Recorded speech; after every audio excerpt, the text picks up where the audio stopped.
نبی کریم صلی اللہ علیہ وسلم نے فرمایا، جو چاہتا ہے کہ اس کے اچھے اعمال ڈیلیبریٹلی پبلسائزڈ ہوں تو اللہ تعالیٰ اس کو لوگوں میں ذلیل کر دیتے ہیں، اور جو ریاکاری اور دکھاوا کرتا ہے اللہ اس کی ریاکاری اور دکھاوے کو بھی ظاہر کر دیتے ہیں۔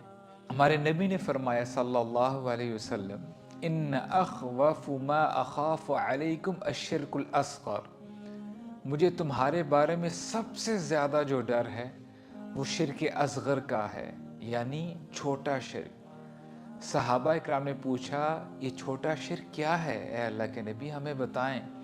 تو فرمایا الریا، یعنی دکھاوا کرنا۔ نبی نے فرمایا صلی اللہ علیہ وسلم، کیا میں تمہیں اس چیز کے بارے میں نہ بتاؤں جس کا مجھے تم پر مسیح دجال سے بھی زیادہ ڈر ہے؟ صحابہ نے پوچھا وہ کیا چیز ہے؟ فرمایا الشرک الخفی، وہ چھپا ہوا شرک ہے۔ اس کو آپ ایسے سمجھیں کہ جب بندہ نماز پڑھے اور اپنی نماز کو اس لیے بہتر بنا دے تاکہ کوئی لوگ یا کوئی شخص اس کو دیکھ رہا ہے، تو یہ شرک خفی ہے۔ اگر ہم یہ دیکھیں کہ لوگ شو آف کیوں کرتے ہیں، کیونکہ ان کے اندر یہ کریونگ ہوتی ہے کہ لوگ انہیں پریز کریں، یا کسی سے حسد کی وجہ سے یا دنیا کی محبت کی وجہ سے وہ خام خواہ دکھاوا کرتا ہے کہ میں بھی کسی سے کم نہیں۔ جو بندہ عبادات کے معاملے میں دکھاوا کرتا ہے تو جان لیں ایسے شخص کو اکیلے میں اللہ کی عبادت اور قرب حاصل کرنے کی توفیق نہیں ملتی اور اس کو لذت نہیں ملتی۔ اور یہ جان لیں دکھاوا کرنا یہ منافقوں کی نشانی ہے۔ اللہ تعالیٰ فرماتے ہیں ان المنافقین یخادعون اللہ وهو خادعهم وَإِذَا قَامُوا إِلَى الصَّلَاةِ قَامُوا كُسَالَى يُرَاءُونَ النَّاسَ وَلَا يَذْكُرُونَ اللَّهَ إِلَّا قَلِيلًا۔ یہ منافق اللہ کو دھوکہ دینے کی کوشش کرتے ہیں، حقیقت میں یہ اپنے آپ کو دھوکہ دے رہے ہوتے ہیں، اور جب یہ نماز کے لیے کھڑے ہوتے ہیں تو سستی سے کھڑے ہوتے ہیں، لوگوں کو دکھاوا کرتے ہیں اور اللہ کو بہت کم یاد کرتے ہیں۔ ہمارے نبی نے یہ بھی فرمایا صلی اللہ علیہ وسلم، میری امت چاند، پتھر اور بتوں کی پوجا تو نہیں کرے گی مگر ان کے عمل میں دکھاوا ہوگا، جس سے کیا ہوگا، وہ عمل ضائع ہو جائے گا، اس بندے کو اس عمل کا کوئی فائدہ نہیں ہوگا۔ یہ معاملہ اتنا سنگین ہے کہ نبی نے فرمایا، اگر عمل میں رائی کے دانے کے برابر بھی، یعنی ایٹمز ویٹ کے برابر بھی دکھاوا ہو تو وہ اللہ کے ہاں مقبول نہیں ہوگا۔ It will be equal to zero, اس کی کوئی ویلیو نہیں ہوگی اللہ کے ہاں۔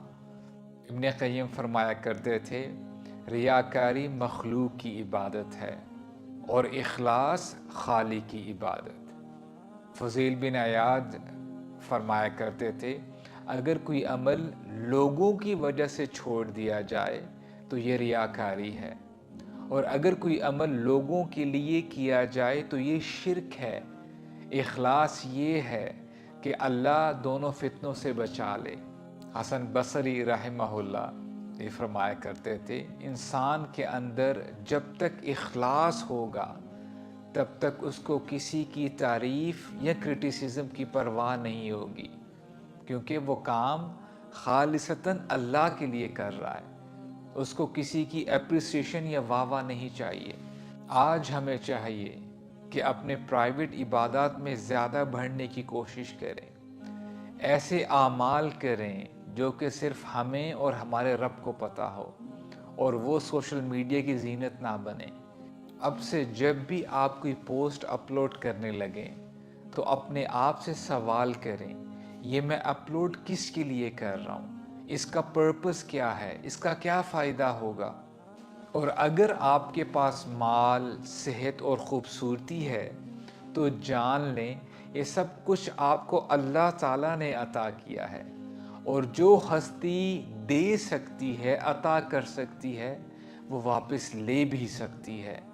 نبی نے اپنی امت کو خبردار کیا، یا ایہا الناس، اے لوگو، اتقو ھذا الشرک، اس شرک سے بچو، یعنی شرک خفی، یہ جو دکھاوے کا شرک ہے۔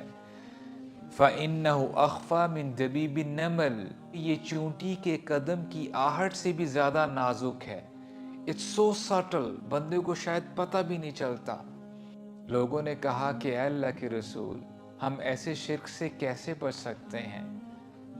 تو فرمایا یہ دعا پڑھا کرو، اللہم انی اعوذ بک ان اشرک بک وانا اعلم واستغفرک لما لا اعلم۔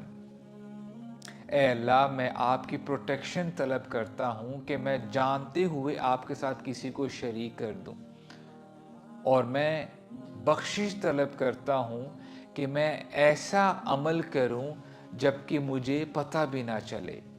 نبی سے پوچھا گیا ایک دفعہ کہ احسان کیا ہے اللہ کے رسول؟ تو فرمایا ان تعبد اللہ کأنک تراہ فإن لم تکن تراہ فإنہ یراک۔ احسان یہ ہے کہ تم اللہ کی عبادت ایسے کرو جیسے اللہ کو دیکھ رہے ہو اپنی آنکھوں سے۔ اگر یہ کیفیت نہ بن پائے تو یہ جان لو وہ تمہیں دیکھ رہے ہیں۔ اللہ تعالی ہمیں ہر وقت دیکھ رہے ہیں۔ وَهُوَ مَعَكُمْ أَيْنَمَا كُنْتُمْ، وہ تمہارے ساتھ ہیں تم جہاں بھی ہو۔